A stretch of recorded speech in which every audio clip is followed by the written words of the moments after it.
অনেক দিন পর বেশ লাগছে বন ভ্রমণ। মাঝে মাঝে কাজের ফাঁকে এইসব জায়গায় এলে মন খুব ভালো লাগে। শুদ্ধ বাতাস, মাটির সোনা গন্ধ, পাখির কলতান, আহা।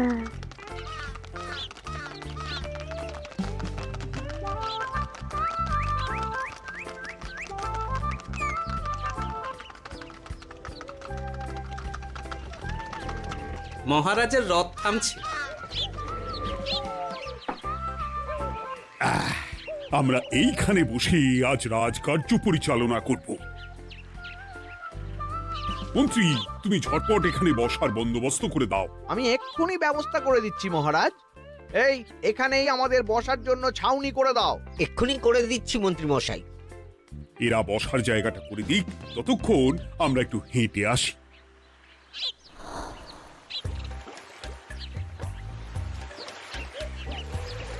সকালবেলা হাঁটা শরীরের পক্ষে খুব ভালো মহারাজ।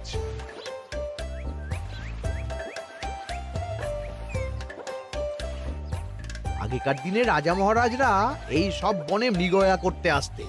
মৃগয়া একদম ভালো নয় মন্ত্রী। তুমি জঙ্গলে আসছো অন্য প্রাণীদের মারতে। কেন মারবে? ওরা তো তোমার কোনো ক্ষতি করেনি। না, তা করেনি, কিন্তু তখন ওটা রাজা মহারাজাদের খেলা ছিল। শুনেছি আপনার প্রপিতামহ খুব ভালো বাঘ শিকার করতেন, অনেক বাঘ মেরেছেন। মন্ত্রী, তুমি একটা কথা হয়তো জানো না। আমার প্রপিতামহ শিকার করতেন, কিন্তু কোনো স্বাভাবিক জানোয়ারকে নয়। যে বাঘ মানুষ খেকো হয়ে প্রজাদের ক্ষতি করত, আমার প্রপিতামহ সেই সমস্ত বাঘদেরই মারতেন। এছাড়া উনি বন্য প্রাণী সংরক্ষণ করতে বড়ই ভালোবাসতেন।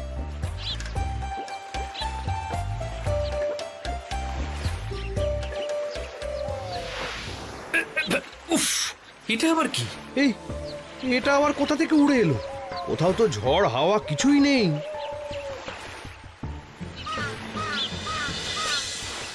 একটা ধাঁধা মহারাজ, এই কাগজে লেখা। ধাঁধা? পড়ো দেখি।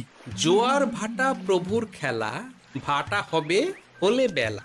ভাটা হলেই দেখা যাবে লাল রঙের এক পাথর পাবে। নদীর ধারে গর্ত করে যত্নে সাজাই কলস ভরে। হেথায় হোথায় ছড়িয়ে যাহা, অন্ধকারে জলে তাহা। ঢুকলে চক্ষু ঝলসে যাবে, হাতের কাছে ঘন্টা পাবে। ঠিক ঘন্টা বাজলে পরে পড়বে ঝরে থরে থরে। ঘন্টা যদি হয় ভুল, যেন তুমি হারাবে কুল। ঠিক ঘন্টা চিনতে হলে নকশা দেখো চক্ষু খুলে। সিন্দুক দেওয়ালে হাত দাও, আসল ঘটনা জেনে নাও। ওরে বাবা, খুব দীর্ঘ ধাঁধা। তা মন্ত্রী, তুমি কিছু বুঝলে? এটা একটা গুপ্তধনের নকশা। এর মধ্যে গুপ্তধন কোথায় আছে তার একটা ধারণা দেওয়া আছে। গুপ্তধন? ওটা আমাকে পেতেই হবে, পেতেই হবে। দেখি দেখি, একবার কাগজটা দাও। গোপাল, কাগজটা আগে আমার হাতে দাও, দেখি ভালো করে। এখন নদীতে জোয়ার চলছে গোপাল। একটু পরেই ভাটা শুরু হবে। হ্যাঁ, ভাটা না হলে কিচ্ছু বোঝা যাবে না। এখানে স্পষ্ট লেখা আছে, ভাটা হলেই দেখা যাবে লাল রঙের এক পাথর পাবে। তার মানে আমাদের ভাটা হওয়া পর্যন্ত অপেক্ষা করতে হবে। না, সময় নষ্ট না করে ধাঁধাটার সমাধান করতে শুরু করি। ভাটা হলে একটা লাল রঙের পাথর দেখা যাবে, এই পর্যন্ত পরিষ্কার আছে। বুঝতে হবে ওর পর থেকে। পড়ো গোপাল, চলো আমরা সবাই বুদ্ধি লাগাই। নদীর ধারে গর্ত করে যত্নে সাজাই কলস ভরে। এটার অর্থ, ধাঁধাটা মাথায় বসিয়ে নিয়েছি, এবার কে কি বলবে সেটা শুনতে হবে। চলো গোপাল, আমরা ধাঁধা যেমন যেমন বলেছি তেমন তেমন ভাবেই চলি। চলুন মহারাজ, এখন আমাদের দেখতে হবে লাল পাথর। কোথায় আছে লাল পাথর? চলো চলো সবাই, চোখ কান খুলে আমরা নদীর পাড় ধরে হাঁটি।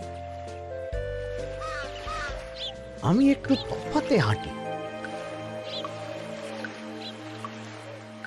গুপ্তধন আমাকে একা পেতে হবে। ভাটা হলেই দেখা যাবে লাল রঙের এক পাথর পাবে। আমাকে চোখ কান খোলা রাখতে হবে। লাল পাথর, নদীর চড়ায় লাল পাথর দেখতে হবে। লাল পাথর, লাল পাথর। ওটা কি? তো এই তো লাল পাথর, লাল পাথর।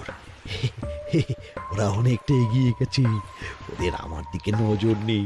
এই সুযোগ, এই সুযোগ, একা একা গুপ্তধন নিয়ে পালাবো। আহ, এ- এ।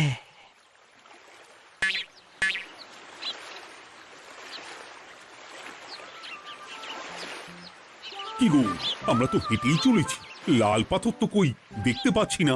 আরেকটু হাঁটতে হবে মহারাজ, গুপ্তধন বলে কথা, ওকে আর সহজে ধরা দেয়? সেটা অবশ্য সঠিক কথা। আচ্ছা, আমরা সবাই তো আসছি হেঁটে হেঁটে, মন্ত্রী মশাই গেলেন কোথায়? ও কি যে ঘটে! সত্যি তো, মন্ত্রী কোথায়? ও সেনাপতি, মন্ত্রীকে দেখেছো? কই না তো মহারাজ। তাহলে কোথায় গেলেন মন্ত্রী মশাই? এই জঙ্গলে বাঘ ভাল্লুক আছে, শেষে কিনা বাঘে নিল। হায় হায় হায়, মন্ত্রী গিন্নির কাছে আমি কি মুখ দেখাবো? হুম, বাঘ ভাল্লুকের পেটে যাবার লোক তো মন্ত্রী মশাই নন।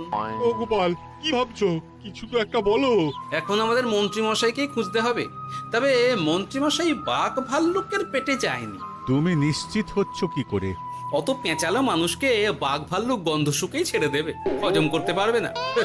না না না, এখন রসিকতা করার সময় নয়, আমাদের মন্ত্রীকে খুঁজে বার করতেই হবে। কোথায় গেল মন্ত্রী? চলো চলো, গুপ্তধন মাথায় থাক, চলো মন্ত্রীকে খুঁজি। আহ, মন্ত্রী কোথায় গেল কে জানে। একবার পুরো ধাঁধাটা ঝালিয়ে নি। ভাটা হলেই দেখা যাবে লাল রঙের এক পাথর পাবে। ভাটা হয়েছে, লাল রঙের পাথরের মাথায় চাপ দিয়ে গুহার মুখও খুলেছি। এবার এবার নদীর ধারে গর্ত করে যত্নে সাজাই কলস ভরে। এটাই তো ঠিক বুঝতে পারছি না।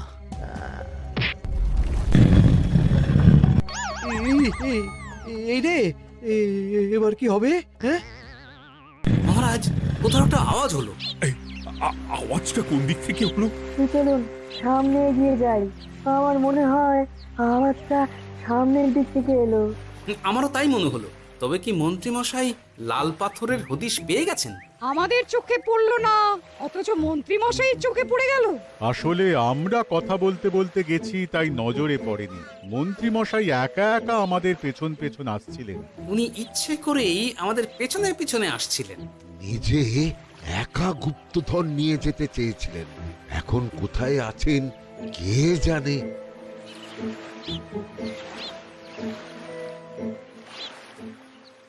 এই অন্ধকারে কিছু দেখতে পাচ্ছি না তো। দাঁতাতে কি ছিল? হ্যাঁ, কি ছিল? হেথায় হোথায় ছড়িয়ে যাহা, অন্ধকারে জলে তাহা, ঢুকলে চক্ষু ঝলসে যাবে, হাতের কাছে ঘন্টা পাবে। পেয়েছি পেয়েছি, ঘন্টা ঘন্টা ঘন্টাটা পেতে হবে। ঘন্টাটা ঘন্টাটা ঘন্টা।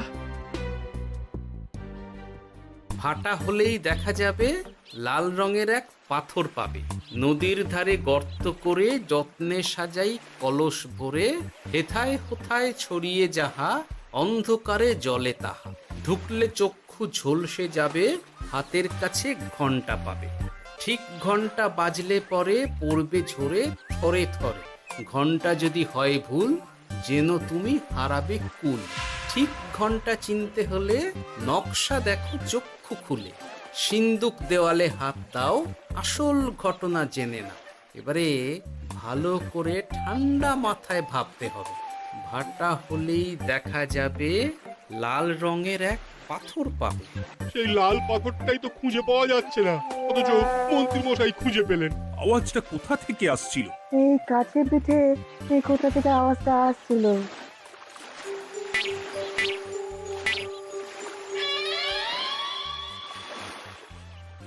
এই তো, এটাই মনে হয় সেই লাল পাথর। একটু নাড়িয়ে চাড়িয়ে দেখি তো কিছু হয় কিনা।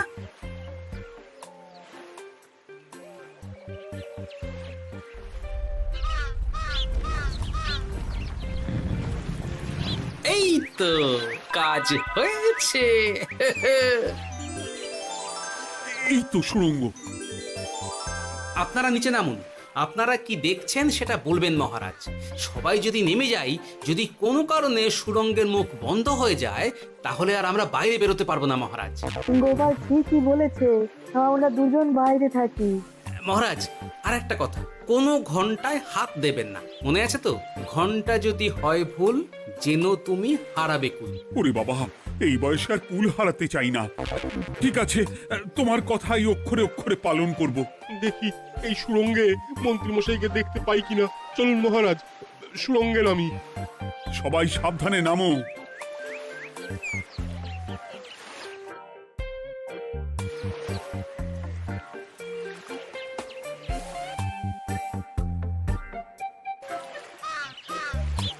মহারাজ, ওখানে কি কি দেখতে পাচ্ছেন? ওখানে কি মন্ত্রী মশাই আছেন? না গোপাল, মন্ত্রীকে এখনো দেখতে পাইনি। শুধু আমি এখানে অজস্র পাথর দেখতে পাচ্ছি। পাথরে পাথরে ছয়লাভ, ছোট বড় অজস্র। পাথরগুলো বড় অদ্ভুত, কিরকম কিরকম মানুষ মানুষ গড়ন। লম্বা বেঁটে হরেক রকম। মানুষ মানুষ গরম, সেটা কি রকম? আর কিছু? কোনো কলসি কি দেখতে পাচ্ছেন? কলছি তো দেখতে পাচ্ছি না। মহারাজ, কলসি থাকতেই হবে, কারণ ধাঁধায় লেখা আছে নদীর ধারে যত্ন করে যত্নে সাজাই কলস ভরে। গর্তটা আসলে হলো সুড়ঙ্গ, কিন্তু কলস। মহারাজ, মহারাজ, এইদিকে এইদিকে একটা কলসের মতো কি যেন আছে। এইদিকে আসুন, এদিকে এদিকে। হ্যাঁ গোপাল, দেখতে পেয়েছি। এবার আমি যেরকম যেরকম বলবো সেই রকম সেরকমই করবেন। আমি বিজ্ঞানীকে নদী থেকে জল তুলে পাঠিয়ে দিচ্ছি। পাত্র কোথায় পাবে?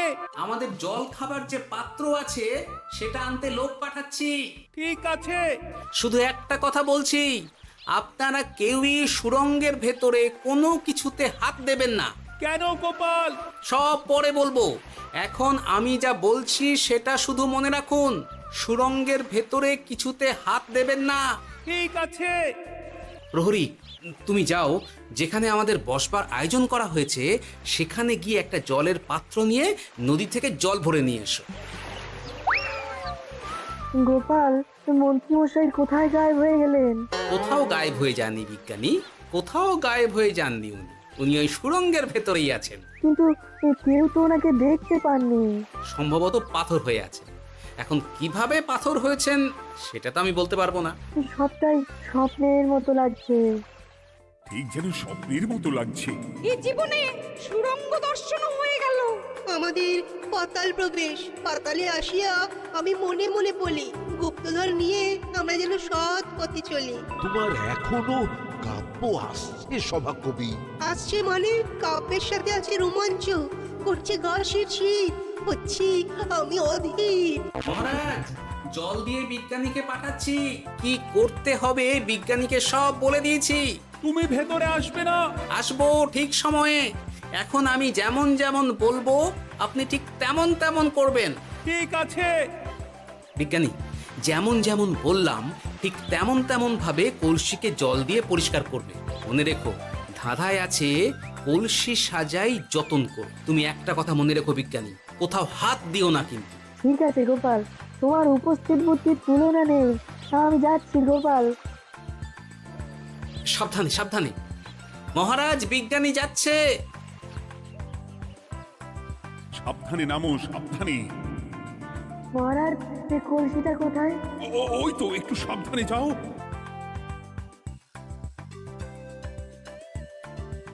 বিজ্ঞানী, কলসির দেখা পেয়েছো? পেয়েছি পেয়েছি পেয়েছি।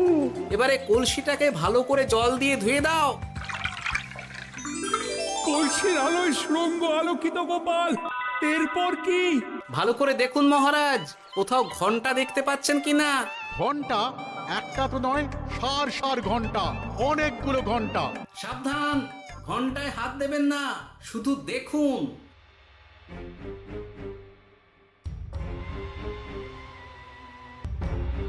মহারাজ, আমরা গুপ্তধনের খুব কাছে চলে এসেছি। তাই নাকি? কি মজা কি মজা, এবার খাবো ক্ষীরের গজা। সভাকবি, চুপ করো।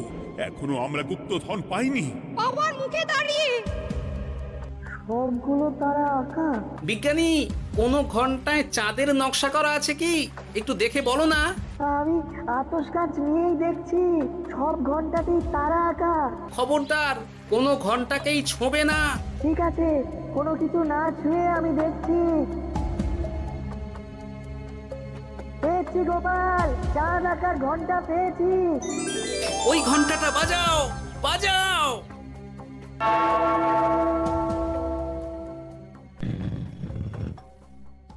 গুপ্তধন পেয়েছেন মহারাজ? বাঁচাও, বাঁচাও, বাঁচাও। বাঁচান মহারাজ, বাঁচান বিজ্ঞানী, মহারাজ, মন্ত্রীর গলা পাচ্ছ না? মহারাজ আমি পাথর হয়ে আছি, আমাকে মানুষ করুন মহারাজ। তুমি তো মানুষই ছিলে, হঠাৎ করে পাথর হলি কেন? মহারাজ গুপ্তধন পেয়েছেন? পেয়েছি, তার সাথে মন্ত্রীকেও পেয়েছি। মন্ত্রী এইখানে কোথাও পাথর হয়ে দাঁড়িয়ে আছে। দাঁড়ান মহারাজ, এবার আসছি। সাবধানে এসো। আমি ভেতরে যাচ্ছি, বুঝলে? যদি কোনো কারণে দেখো পাথরটা গুহার মুখটা আটকে দিয়েছে, অমনি তোমাদের কাজ হলো পাথরটাকে ছুঁয়ে ফেলা, বুঝলে? ঠিক আছে গোপাল দাদা। আমার মনে হয় বিপদ আর কিছু ঘটবে না, তবুও সাবধানের তো মান নেই। ঠিক আছে, তুমি নিশ্চিন্তে ভেতরে যাও। বাঁচাও, আমাদের বাঁচাও, আমাদের সবাইকে মানুষ করুন। আমাকে মানুষ করুন মহারাজ। আপনাকে তো মানুষ করা হবে মন্ত্রী মশাই। আগে বলুন আপনি পাথর হলেন কি করে? ও মনে পড়েছে, ধাঁধার শেষ লাইন, সিন্দুক দেওয়ালে হাত দাও, আসল খবর জেনে নাও। সত্যি গোপাল, তুমি না থাকলে এই এত কিছু আমাদের সবার কাছে অজানাই থেকে যেত।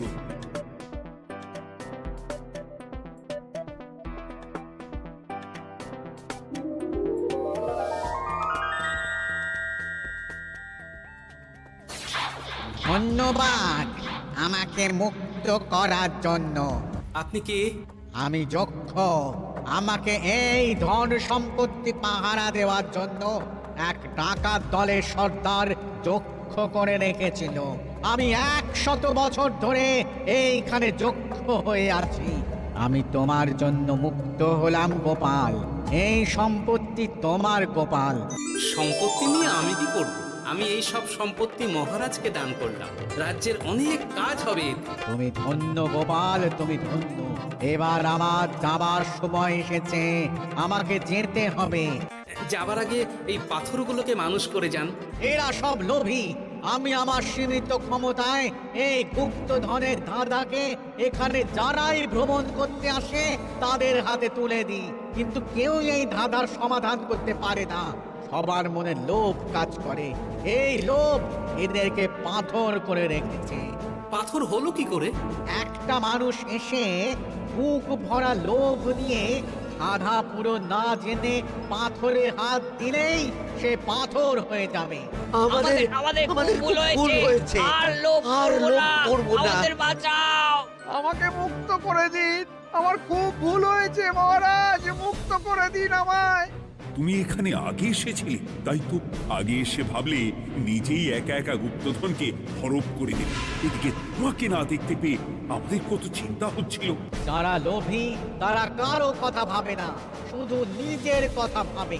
আমাকে আর একটা সুযোগ দিন, আমি আর লোভ করব না মহারাজ।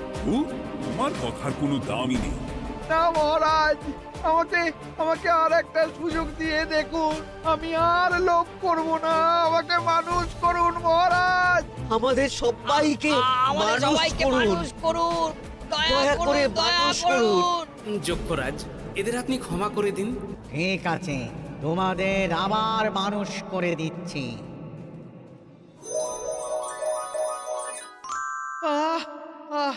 বাঁচলাম, বাঁচলাম।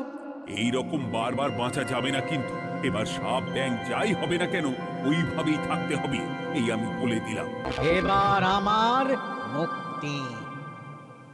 মুক্তি নেবার আগে আরেকটা প্রশ্ন, যে ডাকাত সর্দার তার সম্পত্তিকে রাখার জন্য আপনাকে যক্ষ বানিয়েছিল, এই সম্পত্তি তো তাদের, আমরা তো নিতে পারি না।